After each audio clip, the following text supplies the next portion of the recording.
Un amour fou. Les faits qui vont suivre m'ont été rapportés par un de mes abonnés, voici son témoignage. C'est l'histoire de mon oncle.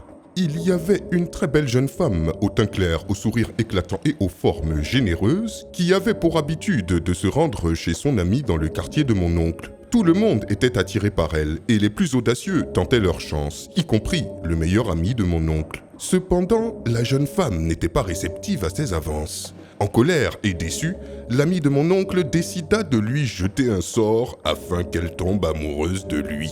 Le jour suivant, lui et mon oncle se rendirent chez un féticheur réputé du quartier voisin pour lui exposer le problème. Le féticheur les rassura en disant que ce n'était qu'un petit problème. Il avait seulement besoin du nom complet de la jeune femme, de sa photo, ainsi qu'une certaine somme d'argent pour effectuer le travail mystique. Il devait revenir le lendemain avec les informations demandées, le temps qu'il prépare ses génies pour le rituel. Le matin suivant, ils revinrent avec les documents requis. Lorsque le féticheur entendit le nom de la jeune femme et prit sa photo, il fut choqué de découvrir qu'il s'agissait de sa propre fille.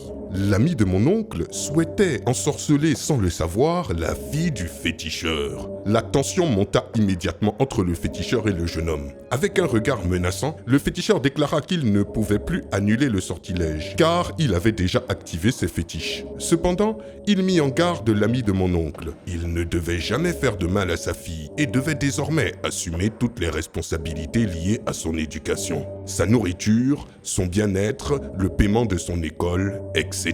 S'il ne s'acquittait pas de cette nouvelle tâche, il sombrerait dans la folie. L'ami de mon oncle ne tarda pas à perdre la raison, incapable de payer les frais de scolarité de la fille du féticheur. Voilà mon histoire.